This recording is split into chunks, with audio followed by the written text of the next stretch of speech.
Blue streak speeds by Sonic the Hedgehog. Too fast for the naked eye. Sonic the Hedgehog. Sonic, he can really move. Sonic, he's got an attitude. Sonic, he's the fastest thing alive. He's the fastest thing alive. He's the fastest thing alive. Sonic. All right, newest Game Informer.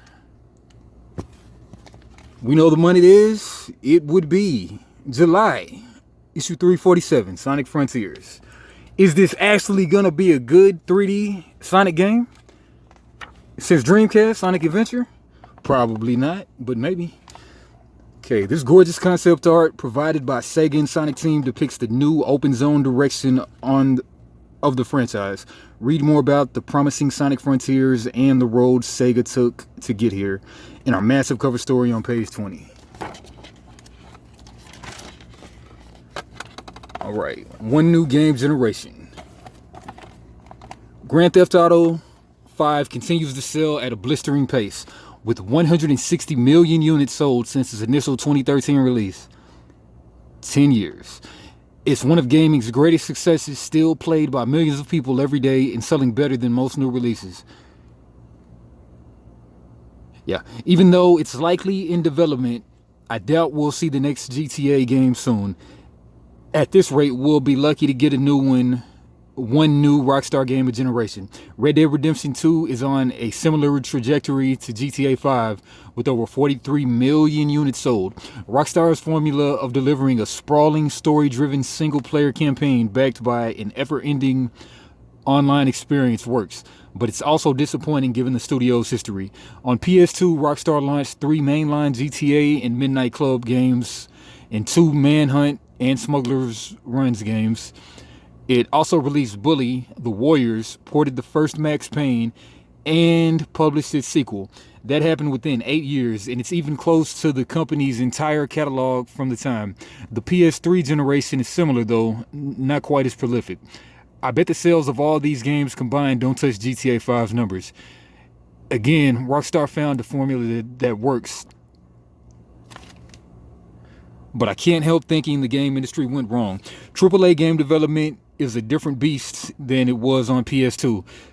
Development teams are far larger and require more time. These investments have made publishers wary of taking too many risks, as one flop could sink a studio. That wasn't the case in the 2000s. A hit like GTA could fuel an experiment like Manhunt or Bully. Most publishers stick to what they believe is a sure bet, and I can't fault them for that. However, it won't stop me from complaining that we used to get a new GTA every 1 or 2 years. AAA, single-player games are starting to look like dinosaurs. We see fewer of these juggernauts each year, despite being some of the biggest sellers. Sony and Nintendo continue releasing them at a nice clip, but a lot of publishers are eyeing the Rockstar model. Ubisoft's forthcoming Assassin's Creed Infinity is an ongoing live service game.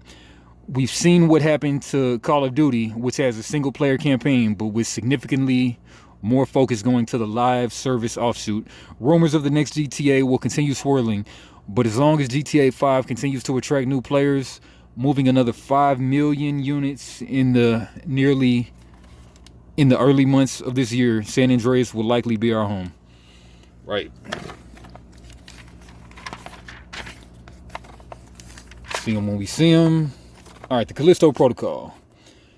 Dead Space is the perfect example of a series that needs visionary direction.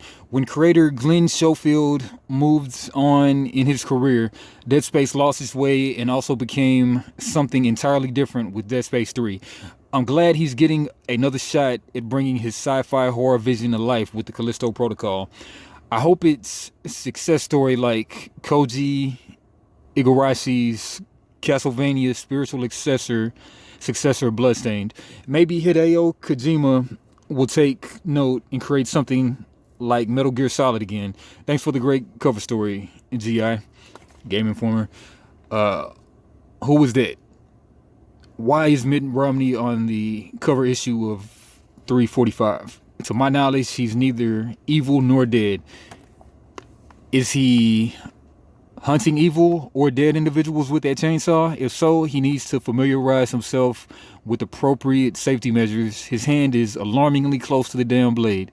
With concern, Paige Kelly via email. That would be Ash, the star of almost everything bearing the Evil Dead name. Ash is played by actor Bruce Campbell, who we hope reads this and takes a career in politics after he's done cameoing in Marvel films. Hail to the King, baby, is a political slogan we can get behind. All right, second languages from games, hold or sell. I picked up almost every console from the N64 forward, and I still have all of them in boxes in my closet. When a new console hits, I never play the old machine that replaces it. I have no reason to look back. Should I sell them? Hold on to them for sentimental value? Are they worth anything? Help me, Game Informer. The first thing you want to do is look up the value of your old games and consoles. You may be sitting on a gold mine if your collection is in good shape. Next, think about what they mean to you, and perhaps who else you may get something out of them. If you have no attachment or reason to sell them, to keep them, sell them away. A pirate RPG, Loner, Silver Star Story, new IP for the kids, Friendship and Games, Sonic the Hedgehog spinoffs, 1, Kart Racer, 2, Pinball, 3, the Olympics, 4, mobile games, 5, the Spinball. Hidden Terrors, protecting your children from horror in games. Nah, let me get scared. Indie Invasion. Gaming, smaller titles are a massive part of the industry.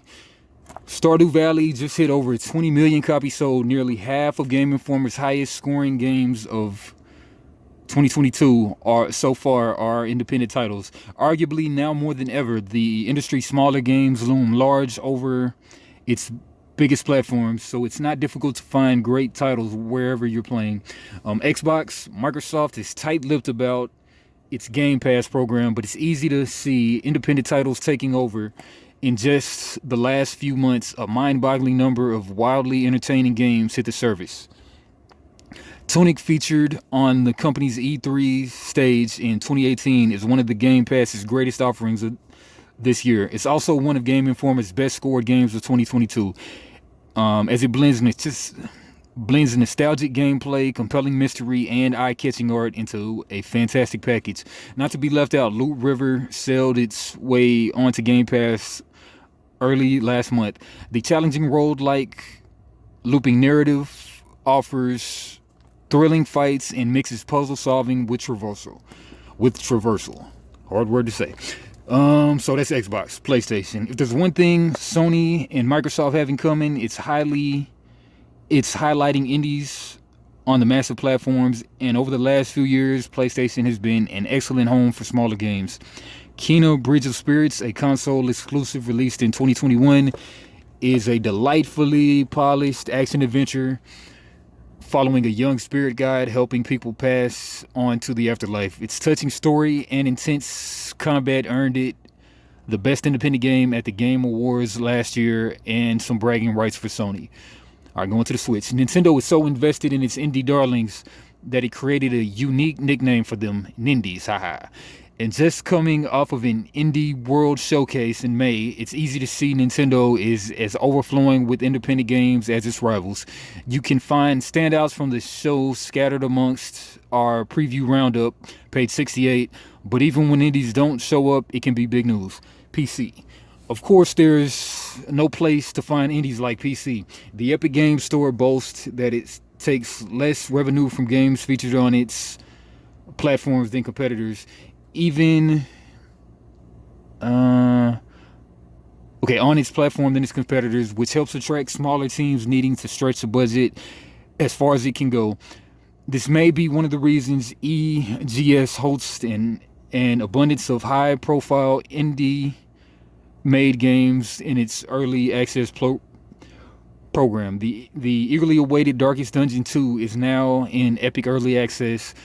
It lets players glimpse a world devastated by the original games. Evil Forces and developer Red Hook Studios just released a huge update called The Shroud of the Deep. Myth Force, infinitely more lighthearted than Red Hook's title, is also a worthwhile game in Epic's early access program. Inspired by 80s cartoons, the multiplayer roguelite is great with friends.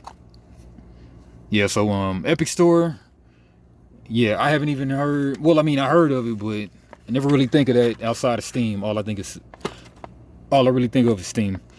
Celebrating gaming's heroines, Nier Automata, or Automata, yeah.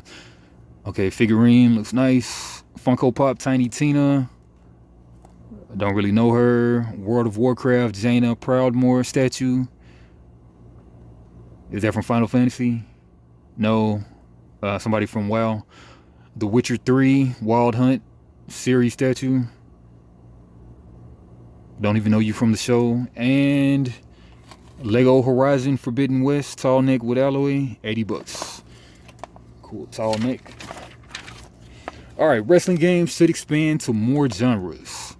Pro wrestling is a combat sport, scripted, yes, but the crux is two athletes stepping into a ring and mostly pretending to beat the snot out of each other. That's why it's been understandably boxed into the fighting/simulation category. Outside of collectible card games and general manager sims, the genre rarely strays behind its competitive roots, and that's a shame. Wrestling can offer so much more to video games. The upcoming RPG WrestleQuest is a great example of how a little creativity goes a long way. It translates the core concepts of wrestling into an adventure inspired by games like Chrono Trigger. It's such a refreshing idea, and WWE has announced plans to develop a role-playing game as well. Rumbleverse applies the sports tropes to a battle royale. Let's keep the momentum going. Drama is essential to wrestling. Highlight that in a choice-driven adventure game at the caliber of a Quantic Dream or Telltale Games title. Let me choose alliances, belts to chase, and make other pivotal decisions. Imagine having the stabbing web of possibilities present in games like Detroit Become Human. Do I join a faction to ascend to the top, betray my tag team partner, present multiple endings based on my decisions? WWE game modes such as 2K22's My Rise have offered relatively bare bones versions of this for years, but it can be fleshed out in a separate, deeper experience. Cool. Our last paragraph. You can do a ton with sports entertainment in video games. I just hope more developers and wrestling companies, for that matter, see this potential and become more willing to take a chance. Interesting. Does Sony's revamped PlayStation Plus have to be this confusing? When Sony announced its revamped PlayStation Plus back in March, I was left scratching my head. Do we really need 3 tiers? Nevertheless, there were things to be excited about. It combines PS Plus with PS Now, a no-brainer move I've hoped to see for years. Plus, it opens me up to more than 700 games ranging from PS5 back to the original PlayStation. But with the launch now behind us, I'm still not convinced the service needs to be this confusing. All right, last paragraph. Maybe you're reading this saying, Wesley, this is so simple. How do you not understand? But something tells me I'm not alone. Sony's revamped PS Plus is a great service, even if it's not the Xbox Game Pass competitor many anticipated, and I'm excited it exists. I just wish Sony had explained the relaunch more clearly. Okay, essential, extra, and premium. Okay, bring your favorite video game to the table. That's what I'm talking about. It seems like every month they got a tabletop section. Yeah, awesome tabletop games drawn from the video game world. 1, Horizon Zero Dawn. Got no idea how good that is. By steamforge.com, whatever. 2, Bloodborne board game. Haven't heard too much about it. Kingdom Rush. I mean, I never played Kingdom Rush. Resident Evil 3, the board game. Don't know about it. The Game of Life, Super Mario. Sure, it's just another bare bones Game of Life. I could be wrong. Orlog, the Assassin's Creed Valhalla dice game. Looks fancy smancy, right? Yeah, Resident Evil had a great deck builder back in the day. We spent hours dashing through Sonic Frontiers and talking with influential members of the Blue Blurs, past and present, to learn how the world's most famous hedgehog bounced back to once again become a relevant player in the video games and beyond. Brave New World. And everybody been burned by Sonic 3D games for so long. All right, in the 90s, few characters reached the heights of Sonic the Hedgehog.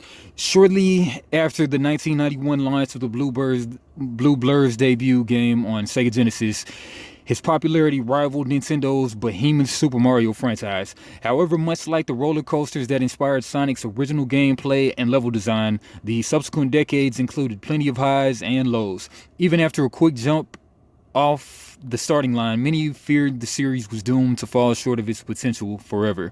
However, the brand has experienced something of a renaissance in the recent years. The Sonic the Hedgehog franchise is perhaps nearly as popular now as when it burst on the scene just over 3 decades ago.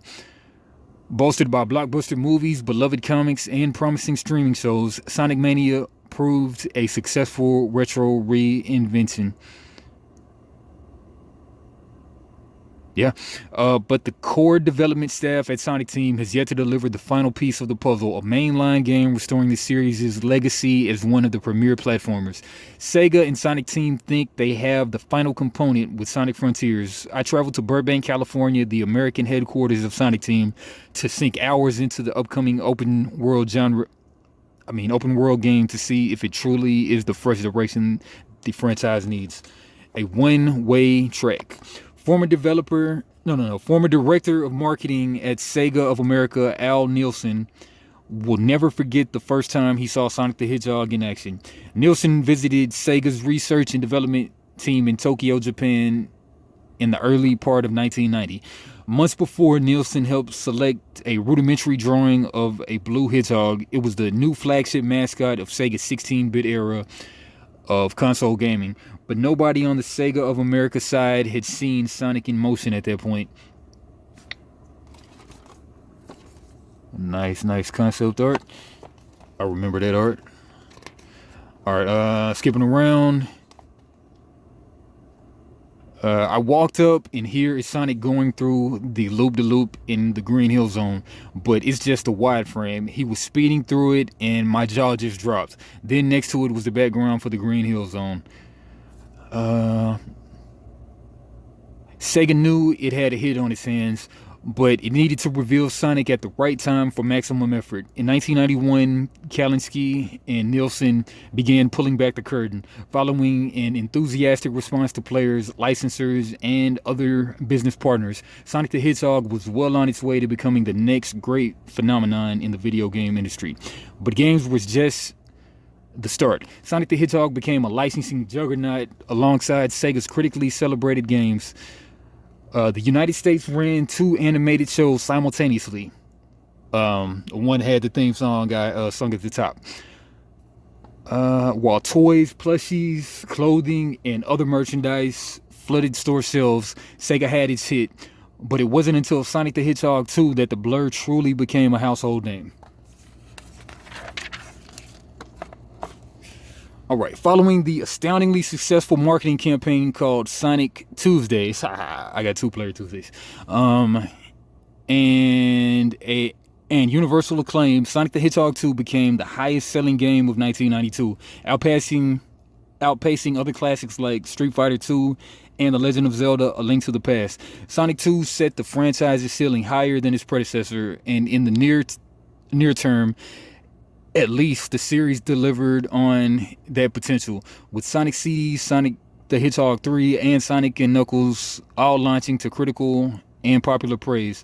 But despite Sonic's success in the early 90s, the franchise and Sega as a whole experienced a bumpy road in subsequent years. The Saturn, Sega's attempt at competing with the N64, fell short, and the Dreamcast, despite a strong lineup of games, including a beloved the Sonic Adventures titles, failed to sell comparably to Sony PlayStation 2. Following the discontinuation of Dreamcast, Sega exited the hardware business for good, and Sonic became third-party software appearing on PlayStation, Xbox, and Nintendo platforms. Live and learn. In 2015, Sega tried doing something about its track record. According to Chief Brand and Business Officer Ivo Gershevich, who joined the company in 2015, the brand just couldn't continue down the path it was going from the 2000s, particularly with the games in the Nintendo exclusive Sonic Boom spin-off franchise. The quality wasn't where we wanted or needed it to be, Gershevich said. We were also exclusive to one platform, and our audience potentially was a lot wider than that. Great concept art going on in the background. Skipping around, last paragraph on this page. And now, with the benefit of 7 years of course correction and lessons learned from trying to right the ship, Sega believes it's ready to capitalize on the increased brand awareness and deliver better quality experiences. The open world Sonic Frontiers is ambitious, engaging, and exciting, but fans have learned to distrust the hype machine thanks to the Sonic cycle. However, after spending hours with Sonic Team's latest project, it's clear that Sega's best shot at delivering the game fans have wanted and deserved for the past 2 decades. Okay, multimedia momentum. Yeah, the Sonic movie, it did numbers. Escape from the City. True to the Hedgehog's love of speed, Sonic Frontiers wastes little time setting the table for the adventure to come. In the first 2 cutscenes, Dr. Eggman arrives on an isolated island and approaches a mysterious artifact. He places a device on the artifact and begins uploading his AI. The ancient secrets will be mine, he excitedly exclaims. However, the island already has its own AI, or something like it. A voice from the artifact activates its protection protocol, absorbing Eggman into the object. Alright, last paragraph. After a results screen that shows how I did in stage 1-1, Sonic awakens alone and disoriented. A disembodied voice calls out to the bewildered Sonic. After reacting to Sonic doing the impossible, escaping from what it calls cyberspace, it delivers clear, concise instructions. Find the Chaos Emeralds and destroy the Titans. Since Sonic was already trying to track down his favorite gems, he figures this is as good of guidance as any. Some direction is better than none, he says with a shrug, and he speeds off into Kronos Island. Yeah, that loop-de-loop does look crazy, right? Okay, dig that art. Crazy rails. All right, our exploration elements reminiscent of the most successful open world titles remain intact as I find a basic switch-based puzzle. By activating each switch, I solve the puzzle and remove the clouds covering the portion of the map. I take the opportunity to see what else this game has to offer. I zoom out on the map, revealing the massive scope of Kronos Island. With Sonic able to move across the world at such breakneck speeds, the map needs to be significant to deliver enough content for the Hedgehog to explore.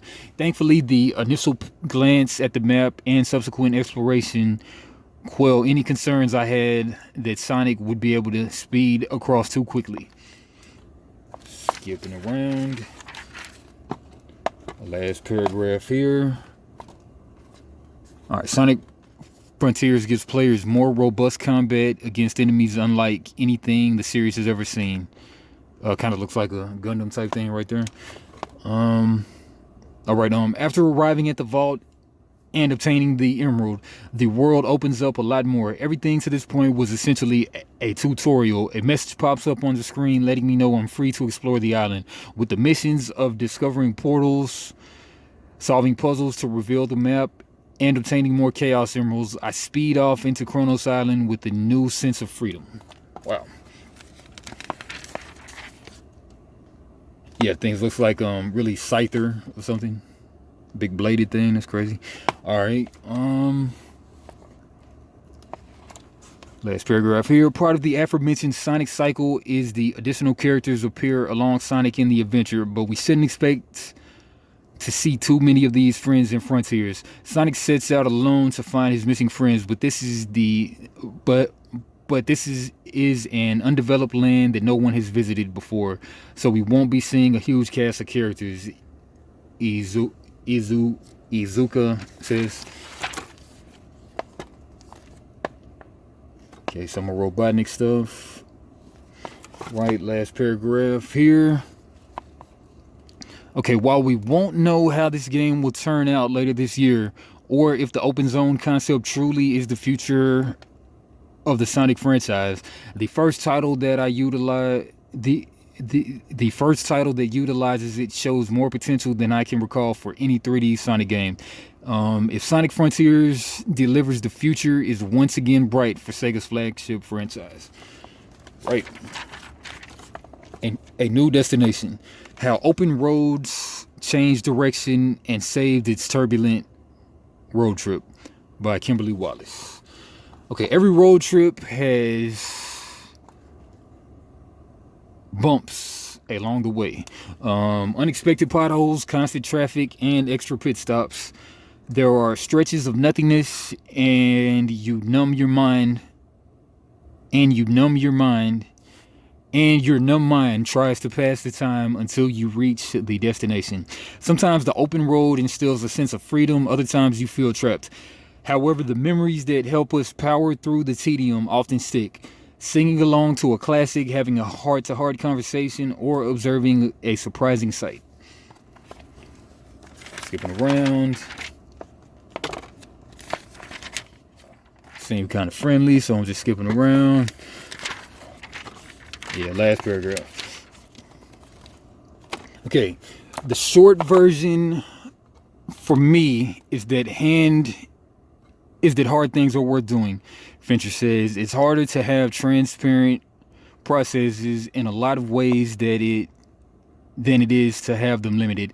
It's harder to always keep every single person on the team in the loop on all things, and luckily our team was small enough that was possible. If you have a 100-person team, I don't know if that's possible, but I think that one of the big takeaways for me is that it's worth examining these kind of things and seeing if something that the extra investment can really yield great results. All right. Back from the brink. An early look at Stormgate, Frost Giant Studios' daring attempt at reinvigorating real-time strategy. All right, in the Earth's distant future, humanity has been devastated by an alien apocalypse, pushed to the verge of destruction. Years after the invaders swept in through mysterious gateways sheathed in lightning, the civilization and technology that once spread across the world are gone, leaving it reshaped virtually beyond recognition. But the tenacity of the spirit has kept hope alive. And in the decades following the sudden crash, human resistance is on the rise. New technologies open the door to fighting back. The people on Earth are ready to retake their home. Right, there goes that real-time strategy, Warcraft, Starcraft looking stuff. Clearing the fog of war. Stormgate, lightning in a bottle. While it might not be the first thing you think about, it's a fair bet that you recognize the contours and colors that make up your favorite game's logo. As one of the foundational visuals for a franchise, the logo is a visual touchstone that must also call to mind the game's inherent nature. The team at Hamagami/Carol created the logos for World of Warcraft, Diablo 1 and 2, and StarCraft 1 and 2, among many others. So when a team of former Blizzard RTS developers at Frost Giant wanted a new logo for Stormgate, they knew with whom to partner. It's kind of looking for that lightning in a bottle, a perfect mix of utility and inspiration, says Hamagami/Carol Chief Creative Officer Justin Carroll. It's for a video game, so it has to be badass and unique. It has to capture the essence of the game, and in the best of the worlds needs to deliver Holy crap, that was awesome moment. The designers gradually iterate from multiple options, drawing on different narrative aspects. The final version of the Stormgate logo evokes the gates themselves with a mix of futuristic metallic elements and hints of mystic runes and ruins. It's a very collaborative process, Carroll says. We share our designs with the Frost Giant team and jointly assess the pros and cons of each. We get to the finish line together. We've agreed that the final version captures just the right amount of game-specific personality and that it's unique enough within the genre to stand out. Stormgate. I guess the thing around it is the gate. Yeah, I guess it kind of looks like a gate. Yeah, it looks pretty cool. Alright, last paragraph. Stormgate may have a long road ahead to completion, but my early glimpses show great promise. It's telling when a developer has done its homework, rooting its creative decisions and a desire for innovation against the backdrop of established work. In the case of Frost Giant Studios, it's leaning heavily on its expertise and applying new technology and gameplay ideas to take the next step. Real-time strategy may not be the juggernaut it once was, but Frost Giant is taking all the proper steps to bring it back in a big way. Okay, fourth and long. Coming off the series' two longest reviewed games, EA Sports calls an audible with Madden NFL 23. The developers behind Madden games have read the messages. They've seen the complaints. They've heard players call them lazy, saying each successful game is just a roster update. But most importantly, they've taken the time to sift through the name calling and anger, drilling down into actionable items that they can use to improve this year's entry. They know fans expect better than what the past 2 years delivered, and they want to prove the doubters wrong. Now with the late John Madden back on the cover of his series, developer EA Tiburon is ready to deliver a product worthy of the legendary coach, commentator, and video game icon. Right. Alright, a new sense of gameplay. The most significant new feature in Madden NFL 23 is Field Sense, a PS5 and Xbox Series X/X exclusive gameplay system giving players more control over their on-field team. The mechanic mainly addresses widespread criticism that the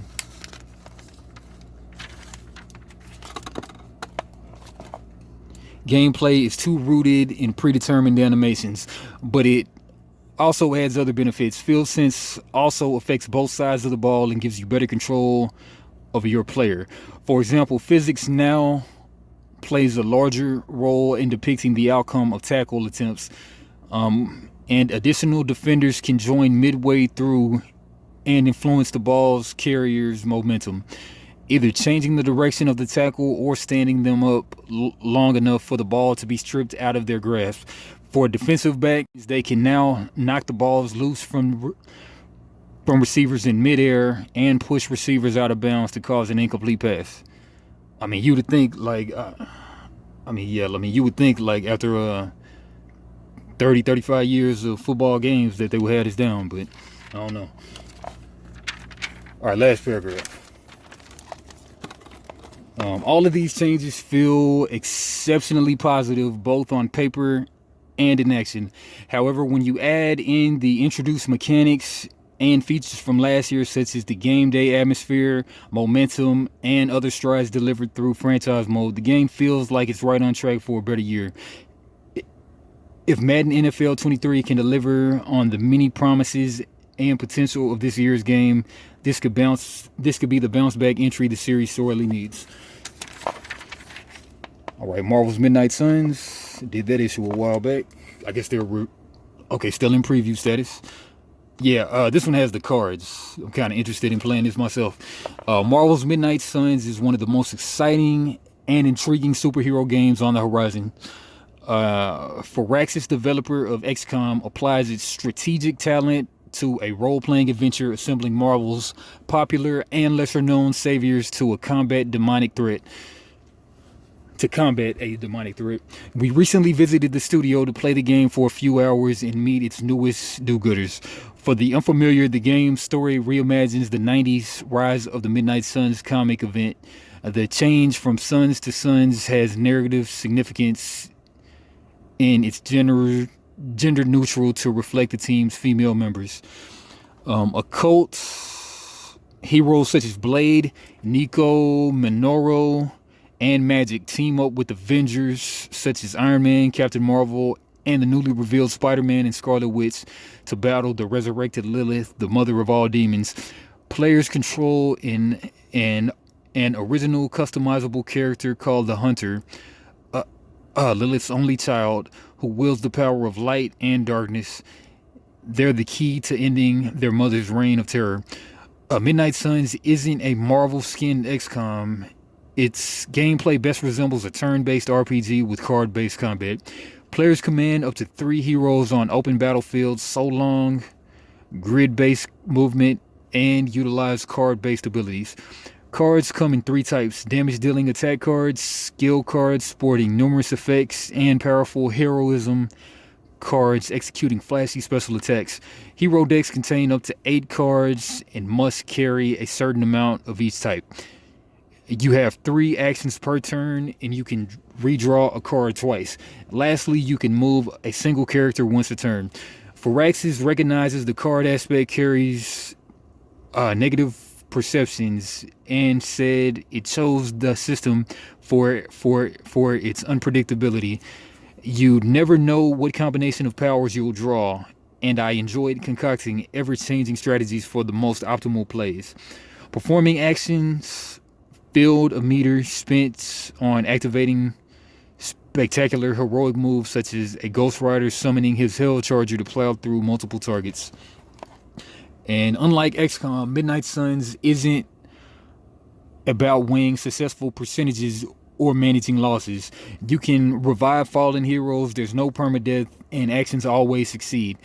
Despite being comparatively simpler than XCOM, Midnight Suns sports a lot of depth with a rewarding, thoughtful play, especially since every hero performs differently. Spider-Man can immobilize enemies with his webs, and Spider-Sense cards boost his speed.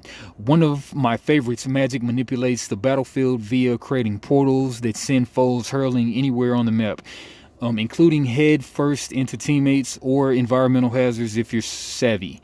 Not to be undone, Ghost Rider conjures hellish pits that instantly KO the unlucky souls who plummet into them. These abilities rock on their own, but combining talents is even better. For example, nothing feels cooler than using Magic's portals as a one-way ticket into Ghost Rider's pits. A large chunk of Midnight Suns unfolds at the Abbey, the team's headquarters. This large, explorable hub contains plenty to do. I spent a lot of time searching for tarot cards, solving environmental puzzles, finding paintings to decorate rooms, and unlocking new areas using exploration-based powers. Socializing with heroes dubbed the friendship system increases your bond with them. The stronger the relationship, the more you learn about someone, and that character may also receive favorable combat bonuses. Special hangouts offer the best method to ingratiating yourself. I spent a night playing video games with Robbie Reyes while he confided about his relationship with his kid brother. And you can be cordial with everyone, but Firaxis states players only have time to max out their relationships with 3 or 4 characters, so you have to play favorites. Conversely, you can be a jerk. Either attitude earns points for the light and darkness themed skill trees. This downtime also reveals that Midnight Suns is more lighthearted than its heavy metal inspired aesthetic lets on.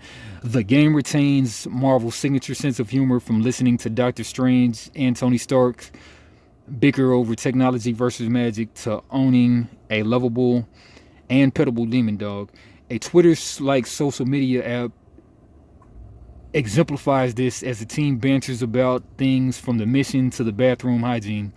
According to Firaxis, delaying Midnight Suns allowed the team to focus on applying additional layers of polish to the game, looks more ready for prime time than when we last saw it.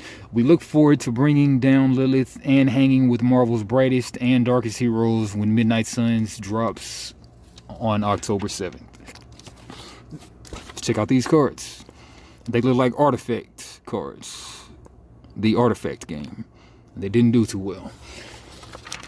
Right. Multiverses. The WB Smash Brothers. Player First Games is well on its way to releasing its new fighting game, Multiverses.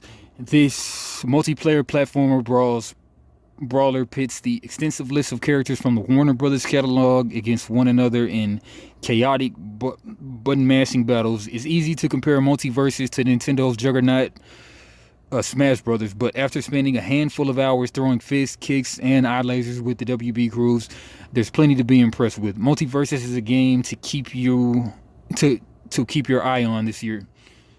Okay, no LeBron James on the starting lineup, it looks like. Scooby, that green dude, the boy Steven Universe, Robot Chick, Harley, somebody from Adventure Time, I don't know that chick, Wonder Woman, the other Adventure Time dude, I think, Superman, Bats, Bugs, Tom and Jerry. Okay, 14 and 14, I guess that's the starting lineup. Okay, I went into the alpha test of Multiverses with low expectations. Besides Smash Brothers, the big brand mashup fighters feel hollow, with underwhelming rosters. But so far, I'm impressed with Multiverses. The cast is great. Each character brings unique gameplay and mechanics to the fray. It's apparent in the detailed animations and star-studded voice cast. Kevin Conroy is Batman. Matthew Lillard is Shaggy. Miles Williams is as Arya. Is that Arya Stark? Maybe. That the creators put plenty of care into implementing these beloved franchise icons and doing them justice. All right, interesting. Does Smash Brothers actually have some competition? Bring Power Stone back. Power Stone 3. Let's do it. A Plague Team Requiem. We've seen gorgeous screenshots and trailers for Asobo Studios' sequel, A Plague Tale Requiem, but going hands-on with its Tribeca Festival demo confirmed the new-gen graphics are a beautiful and grotesque sight to behold. I also sat down with the game's team to dig into some of the demo's gritty details. Based on these experiences, fans should be ready for a dramatic adventure with our heroes Hugo and Amacia. Expanded combat and lots of rats. Those look like roses down there, not rats. But yeah, spectacular art. All right, last paragraph. A Plague Tale Requiem debuts in a few months. Though we have to wait to see how the title's action develops throughout the adventure, its eye-catching graphics and engrossing story should excite new-gen platform owners. Gotham Knights. Until now, updates on Gotham Knights have been few and far between, but with this release coming in October, Warner Brothers Montreal is starting to peel back the curtains. A lengthy gameplay demo debuted recently, showing the two members of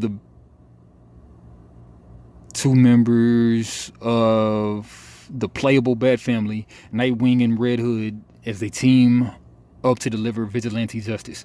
Nightwing used to be an acrobat by trade, and it shows as he uses agile flips to move around the battlefield, closing the distance swiftly and bashing enemies with his batons. He can also use elemental damage with his special moves. For example, Elemental Shockwave temporarily applies a cryo status, which freezes foes and takes them out of the fight.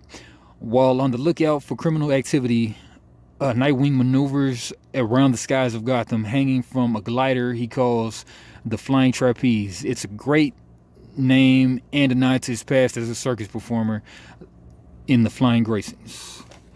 R.I.P. the parents. Even this extended look at Gotham Knights feels like we've only scratched the surface, but it leaves me intrigued and hopeful to see more in the coming months before it launches on new-gen consoles and PC in October. Disney Dreamlight Valley, last paragraph, because I know it's no Kingdom Hearts. Right now, monetization is still in flux for the free-to-play game. Gameloft is looking to early access players to help inform its direction, but assured us monetization focuses purely on cosmetic items. Early access hits this summer. You can participate by purchasing Founders Pack or by playing or by being an Xbox Game Pass member. So far, Disney Dreamlight looks like a promising way for fans to live out their Disney dreams. Oxenfree Lost Signals. Okay, Oxenfree 2 Lost Signals comes out later this year, and its developers stress the sequel is noticeably larger in scope than the first. While the original game took about 5 hours to beat, Lost Signals could take anywhere from 8 to 12. The preview was a fraction of that time, lasting about 20 minutes, but it had me excited to jump back into Oxenfree's supernatural universe. Stray. Oh yeah, about that cat. Alright, Stray is the next line from publisher Annapurna Interactive stable of quirky indie adjacent video games. And the game, both for Annapurna and in general, feels like a breath of fresh air. Perhaps it's just the novelty of playing as a cat. Whatever the case may be, when Stray is finally released on July 19th, I'll be very curious to check out the final product. Playing as a cat, that's something different. Unless you count Felix games. Felix and, what's that dude? Bugsy the Bobcat. Alright, Forever Skies. It's Earth, but not yours anymore. Forever Skies launches in early access on PC this year before an eventual full release on consoles and PCs sometime after that. Kind of looks like Portal. Yeah, kind of looks like Portal. The Lord of the Rings, Gollum. As a fan of The Lord of the Rings, I'd love to play a game exploring the world's lesser known events, and this title has made an interesting choice, making the sneaky Gollum its protagonist. Whether that equates to an engaging experience is still to be seen. Judging from this preview, the visuals need refining, the gameplay lacks distinction, and the dialogue feels shoehorned in. The Lord of the Rings Gollum releases September 1st, so it's possible that the team can shine up all these elements to give fans an interesting experience. Yeah, good to see some negative feedback, because judging from most everything else, everything seems positive, which can be disheartening to think that they're taking bribes, but hopefully not. The breadth of customization, Saints Row, the breadth of customization, refinements, and combat system, and having more skin in the game with criminal ventures makes Saints Row feel more like a fully fleshed out experience. I was already looking forward to taking over Santo Ileso, but now I'm far more excited to build out my criminal empire when the game releases in August. Call of Duty Modern Warfare 2, with Warzone slated for a mobile release and Modern Warfare 2 launching on last and new gen consoles alongside PC on October 28th. Players will have multiple avenues to access and interact with their favorite competitive first-person shooter. Alright. Redfall. Redfall is no longer hitting in 2022. Arcane is now aiming for the first half of next year. Despite uncertainty in date, Smith makes it sound like the team is getting close to the finish line. We're very clearly past our launch date, he says, laughing. I don't know what we can say on this, but we're moving toward content lock. And after that, it's just a months and months of polish. Alright, Redfall, never heard of it. Turning vampires to dust in style. Alright, as much as I want Arcane Studios to return to the Dishonored series, this talented developer repeatedly shows it may be better off exploring new ventures. Prey and Deathloop support this theory with thunderous success, and the studio's next experiment, Redfall, looks just as promising. Yeah, Redfall, okay. Deathloop and Prey. I just sold a Prey, matter of fact, I think on PS2, I think. Final Fantasy 16. After Final Fantasy 15's epic road trip, the newest numbered installment of the long-running role-playing series fully embraces medieval fantasy. If early trailers are any indication of the upcoming release also appears to be the darkest in tone and storytelling that we've seen from the franchise, with a big focus on conflict and the wars between nations. The icons personify that strife, acting as the latest iteration of the familiar summons long permeating the series. In the newest trailer, we see a whole host of towering entities, including Bahamut, Garuda, Ifrit, Odin, Phoenix, Rama, Shiva, and Titan. But more than mere glimpses, the most exciting reveal is how these massive forces of nature play into combat, with actual playable battles between the icons, in which one cataclysmic elemental attack after the next depletes each creature's health bar. We also have greater clarity about the smaller scale interpersonal battle system. Players control protagonist Clive Rosfield as he fights across the landscape of Valisthea.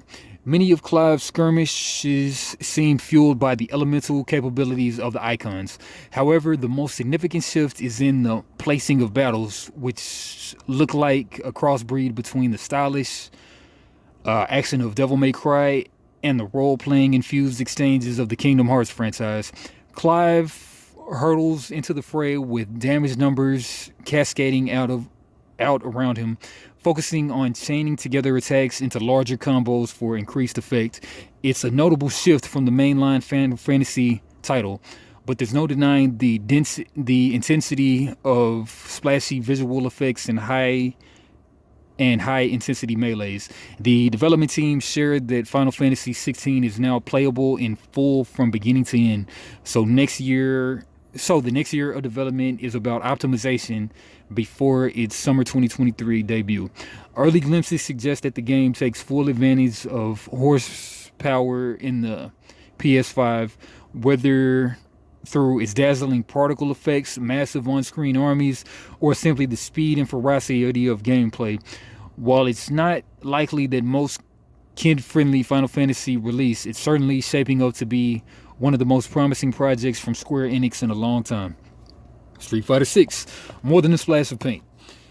Innovate or die. The Street Fighter developers seem to have taken those words to heart as they continually reinvent the series' visual palette and gameplay for new generations. We got a closer look at how Capcom aims to shake up its long-standing formula in Street Fighter 6 at Sony's State of the Play event in early June, and there's a lot to warrant excitement. The first thing you'll notice is the game's striking visual style. Street Fighter 6 leverages the same Resident Evil engine used on games like Devil May Cry 6 and Resident Evil Village. The result is a highly realistic presentations of familiar characters like Ryu, Chun-Li, and Guile.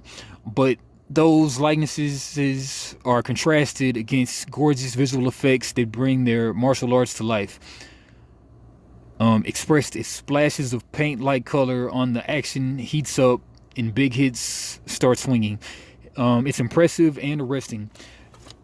And alongside new visuals, Street Fighter 6 separates its three core experiences. World Tour is a new single-player story mode where characters roam freely through various environments, advancing the narrative. And a second central experience is the Battle Hub, a social and communication nexus for players. But the largest glimpse provided the most extensive info on the third pillar, Fighting Ground. Here players find most of the familiar modes from previous games, including arcade, online matches, training, and local versus. Expect an array of new twists on the formula with these game modes. A classic control type includes the same input mechanics veteran players expect, but a new modern control type vastly simplifies the experience while still allowing the flashy feats that have long helped the series shine. In this new control scheme, combining a single button press with a single directional input results in a special move. For players ready to push past simplicity, a new drive system enhances both offensive and defensive capabilities, some of which replicate the EX moves of the previous franchise installments. Other drive moves allow for counterattacks, the ability to absorb an attack and enact a wall splat, or even a rush forward to surprise opponents, among other new twists. Each use of Each uses a portion of your drive gauge. We've also learned Street Fighter 6 features an in-game commentary supplied by familiar commentators from the fighting game community. While that is sure to inject a bit of sports game feeling into play, it should also have the side effect of narrating and explaining on-screen actions to players, helping to increase anyone's understanding of the often fast-moving combat. Toasty. And taken together, it's clearly Capcom has two foundational goals in mind for Street Fighter 6. The first, continue appealing to its long-standing community with an extensive selection of modes and new gameplay options, and at the same time, many features offer a welcoming on-ramp to new players or lapsed players eager to experience modern Street Fighter for themselves. And that kind of evangelizing is good for everyone interested in seeing the fighting game community grow and prosper. Release 2023. I kind of thought it was already out, but I guess I'm tripping. Alright, Escape Academy. As a fledgling escape artist, you enroll in an eccentric university designed to help you master the art of solving escape rooms. Over a dozen separate escape rooms await your big brain, but you can enlist the help of a friend in split-screen co-op. Solve rooms, earn badges, unravel a mysterious plot, and graduate at the top of your class this June. Don't buy this game. Don't buy this game as a game about making video games. Specifically, it's a game being made as you play.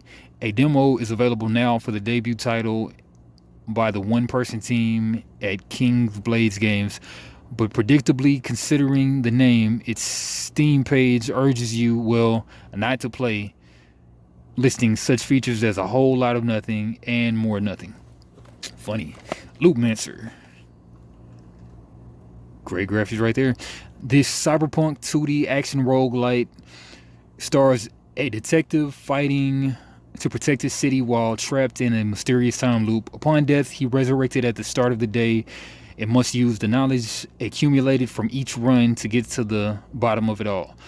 The adventure blends stylish melee combat with firearms as well as fast-paced platforming. Interesting. We Are OFK. Described as a music biopic, We Are OFK is a narrative adventure where you play Itsume Saito, who struggles to make it in LA's music scene while managing a full-time job, a brutal commute, and more. But one chance encounter with a rising Hollywood producer could change everything, and that story will play out over 5 weekly episodes. Okay, The Garden Path.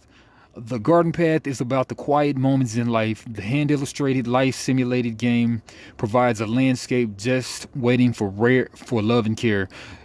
Your job is to create a garden and shape it however you please. The garden changes over time, as do the quirky characters you encounter, creating meaning in this tranquil place. Wayward Strand.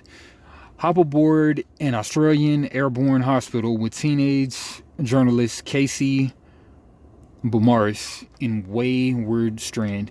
Launching this summer, the narrative adventure boasts compelling hand-drawn visuals. The pleasing aesthetic helps to set the tone as you wander around the deck, admiring the vessel's cloud-laden visuals and learning all you can about the residents. Looks darling. Was trying to get in under an hour, but that's not going to happen. Wild Frost. Wild Frost is a tactical roguelite like deck builder that tasks players with surviving through a time when the sun has frozen over. You must build a deck of cards, companions, and items to battle your way to the Sun Temple while also constructing the towns of Snow Dwell, which acts as your hub for upgrades, new cards, and more. Man, deck building has really taken off. Starting with Dominion and what's that other one? I forgot. Alright, Alathoth, Champions of the Four Kingdoms. The classic isometric CRPG genre is gaining a new entrant, albeit with a new twist on combat. Alathos injects timing and positioning-based Souls-like combat into an attractive and richly imagined fantasy world. Early glimpses struck me. Cool statue with the waterfall eyes. Early glimpses struck me with the variety of biomes and the overall size of the explorable space. It's a widely ambitious approach on the long-established gameplay style with a launch set for later this summer. Another crab treasure. Aggro Crab, known for going under, revealed its second game during May's Indie World Showcase. The Souls-like stars a naked little hermit crab on a mission to reclaim his repossessed shell. The studio's first title used a bizarre premise to examine the real-life ills, so it wouldn't be surprising to find a meaty narrative under the game's crustaceous exterior. Gunbrella. Cool name. In the aptly named Gunbrella, players control a logger with an umbrella that turns into a gun. Word to the penguin. Or maybe vice versa. The side-scrolling combat and platforming are fast-paced, with wild bullet sprays flying everywhere, even as you fling out the umbrella to block attacks, boost into the air, or glide along zip lines. Yeah, I got that Metal Slug art. I dig that. Horizon Call of the Mountain. June State of Play showed off the next-gen VR adventure Horizon Call of the Mountain. You play Rias, one of the imprisoned Shadow Carja, but now charged with saving Meridian. The trailer revealed lush environments and impressive first-person shots of monstrous machines. Alongside the main story, players can look forward to a unique tour of the world in River Ride. Pokemon Scarlet and Violet. Pokemon Scarlet and Violet finally got a second trailer and release date. Depending on which version you play, you help Professor Sada or Turo. Not only that, but you aren't adventuring alone. So in addition to NPC Nemona guiding you, Game Freak also revealed you can explore the region with friends and a new 4-player online gameplay. Resident Evil 4 Remake. The RE4 Remake is official. We got new looks at protagonists Leon Kennedy and Ashley Graham during the reveal, and glimpses of antagonist Osmond Saddler and Batoris Mendez, among others. The trailer also showed Salazar Castle and the iconic village. RE4 Remake is coming to consoles and PC on March 24, 2023. VR content is also planned for PlayStation VR 2. Witchbrook. You are a witch in training in the charming town of Mossport, balancing your magical education at the local college with friendship, romance, and personal interests like photography, gardening, or shopping. Witchbrook has remained quiet for much of its lengthy development cycle, but make no mistake, this pixel art playground has tremendous potential. Okay, Teenage Mutant Ninja Turtles Shredder's Revenge got an 8.75. Teenage Mutant Ninja Turtles Shredder's Revenge gave me what I wanted. A polished, raucously fun throwback that plays better than how I remember the original games. Turtles fans, new and old, will find plenty of love, but those nostalgic for this era of the franchise are in for the biggest treat. Invite some friends, order pizza, and prepare to relive your childhood in the best possible way. Nice. Playing as Casey Jones and April O'Neil with a mic and a hockey hole golf bag. Nice. Mario Strikers got a 7.5. Mario Strikers Battle League may not be the ultimate version of soccer, but its strategic matches, fun online modes, and energetic animations make for an enjoyable time. While the single-player crowd may find the game a bit lacking, Nintendo's return to the pitch is bound to create the same triumphant highs and friendship-ending lows the company's suite of party titles is known for. Waluigi looking cool. Like, man, what's that game? I forgot. From PSP. The Beautiful Joe, kind of looking like the Beautiful Joe. All right, The Quarry, Screaming Until Dawn. Superman, last paragraph. For the core game, I wish more of the action was in the hands of the player, but I can't deny how enthralling the choices are, especially when they lead to absolute chaos. Once the frantic running through the woods begins, the dark mysteries and thrill of keeping people alive are powerful hooks that will keep you glued in suspense until the credits roll. 8.5. Game Informer must play. Man, was that Turtles a must play? Yeah, that was a must play as well. All right, Diablo Immortal got an 8.5. I was looking for a substantial Diablo experience to play on my phone with Immortal. This got so many boos at the BlizzCon one year. Not this one, but I'm sure like the previous one. And it often reaches the bar. While I don't see myself going deep into the end game unless the issues with legendary gems are resolved, I plan to still spend hours in Diablo Immortal, leveling a character in every class and playing until my hands ache. Citizen Sleeper got a 9. Its hopeful and inspiring message is backed by a branching, heartfelt narrative and a great gameplay loop, making it difficult to put down. Add the enriching visual style and my favorite musical score of 2022. So far, The Citizen Sleeper is a game I'll be thinking about for years to come. Vampire the Masquerade Swan Song. Swan Song is this year's Forgotten City, a distinct narrative adventure that soars from the chances it takes, player choice in front and center, and it's nice to see decisions turn into little games carrying significant narrative weight. 8.5. Eiyuden Chronicle Rising. Cool shooter looking thing. Pretty visuals can only get you so far, and Eiyuden Chronicle Rising doesn't offer enough entertaining or unique content to keep it from being anything more than just a passable RPG. Salt and Sacrifice. I enjoyed exploring the world, concepts, hunting and crafting, and the moody atmosphere. The aggression system and many maddening enemy encounters quickly make the fun times easy to forget. Got a 7. Evil Dead the game got a 6. Oh man, the way they put it on the cover, I thought it was good. Okay, developer Saber Interactive's commitment to fan service is commendable, and diehard Evil Dead fans will find this release enjoyable.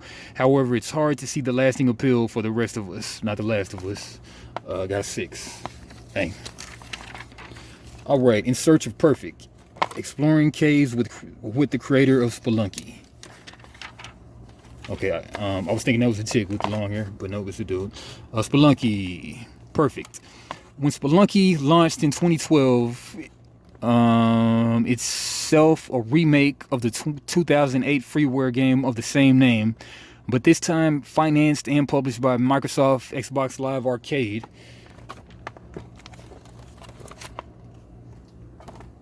Came at what was then and may still be the largest indie game movement. Hotline Miami, Fez, Journey, and of course Spelunky, among others. Meat Boy.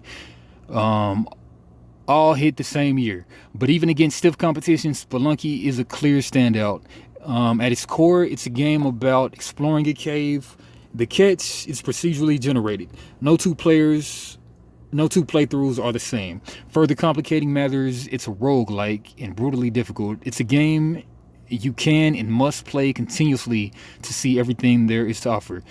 As Polygon put it in their review back in 2012, we may be playing Spelunky forever. It's hard to argue they're wrong. Spelunky quickly found an audience. I think when it came out, it was a new thing, a mixture of roguelike stuff and platforming. You says, I mean, really, I feel like it's just the roguelike philosophy. But Spelunky really made it accessible to a lot of people. By all estimations, Spelunky was very successful.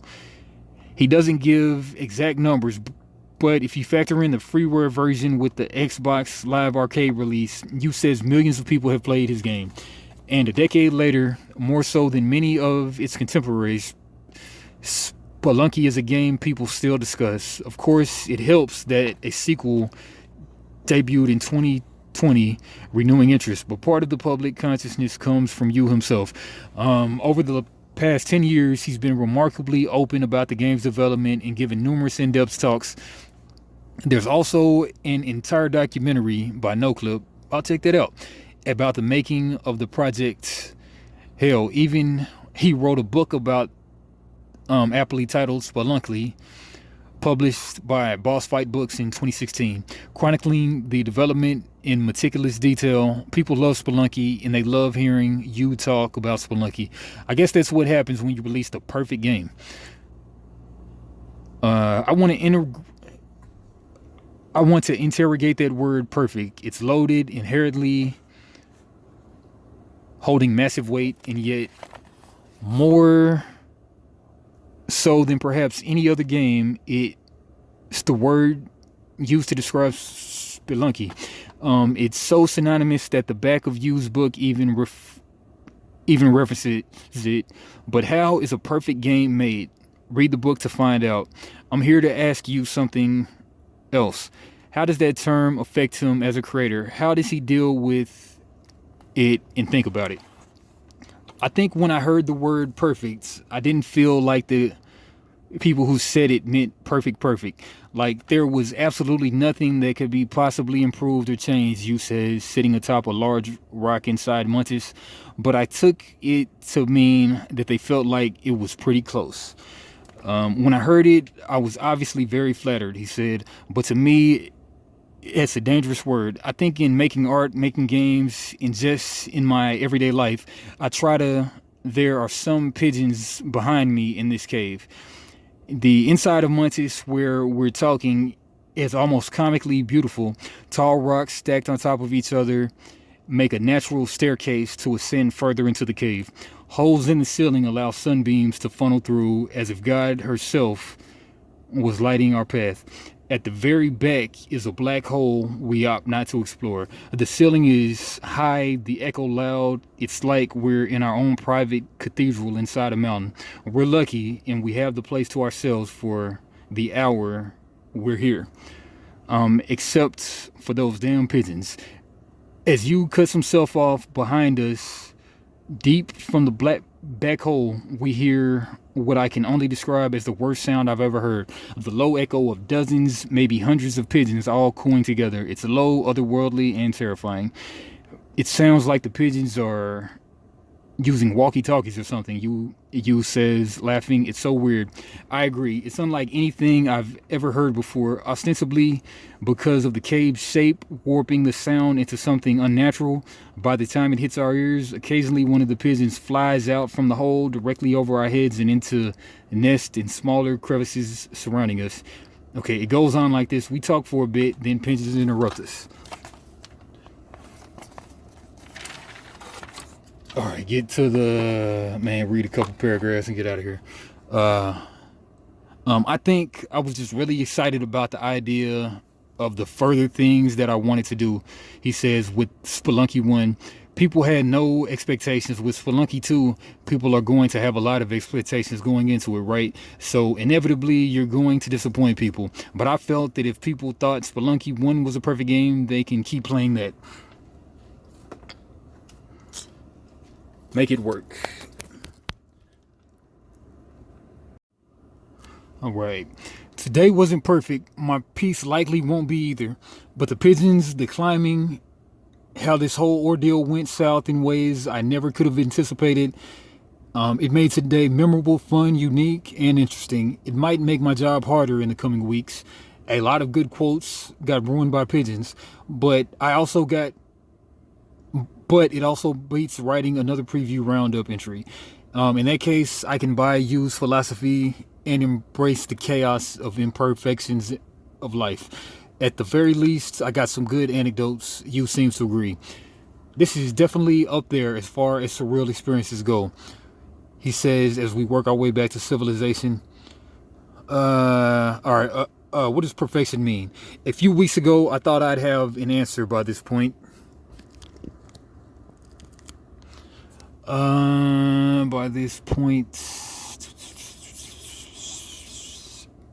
Yeah, surely he could enlighten me. I don't think he did, but I don't think that matters. I don't think perfection means any one thing so much as it means something different for each person.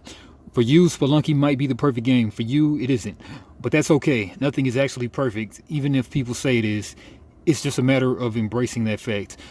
I think a lot of indie developers, especially when they're starting out, I think it's easy to think about the game you're working on as like, this is it. This has got to make or break me.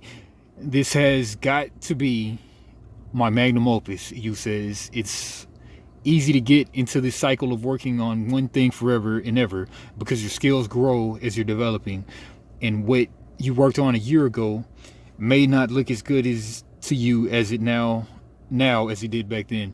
I think it's important to realize that it's fine. I think that a big part of not succumbing to perfection is just thinking about things this way. It's okay if it's not perfect. It's okay if what you worked on at the beginning of the game development cycle is not as good as what you're working on at the end of the development. You just find a way to make it work. Again, it's all a matter of perspective. All right, Sora smashing success. Kingdom Hearts Sora is no stranger to crossovers. Disney World and interacting with Final Fantasy characters. However, we got a special treat in October when the iconic Keyblade wielder was announced as the final DLC fighter coming to Smash Bros. Ultimate. In Game Informer's exclusive interview with Kingdom Hearts director Tetsuya Nomura, he revealed he had some hesitation about letting the happy-go-lucky hero join the roster.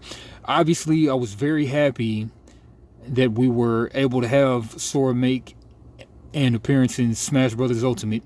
Most of the feedback when Sora was announced for Smash Bros. Ultimate was, I can't believe Disney okayed for him to be in this game. Behind the scenes, I was actually the one being very picky about his appearance in Smash Brothers. Disney was the one that was like, go ahead, this is a great opportunity. I thought it would be tough to pull off because it might clash with the established lore in Kingdom Hearts and the Disney worlds. So it was an opportunity I had to consider very carefully. After seeing how happy everybody was in welcoming Sora to Smash Brothers, I feel like the end result was really great. Be sure to read our full interview with Nomura and what's in store for Kingdom Hearts 4 at GameInformer.com. All right, that has been the latest Game Informer. Like, comment, subscribe, check out my back issues, and let me see what we doing. We're doing south side. Wave your hand so high, rub your head, and do the south side.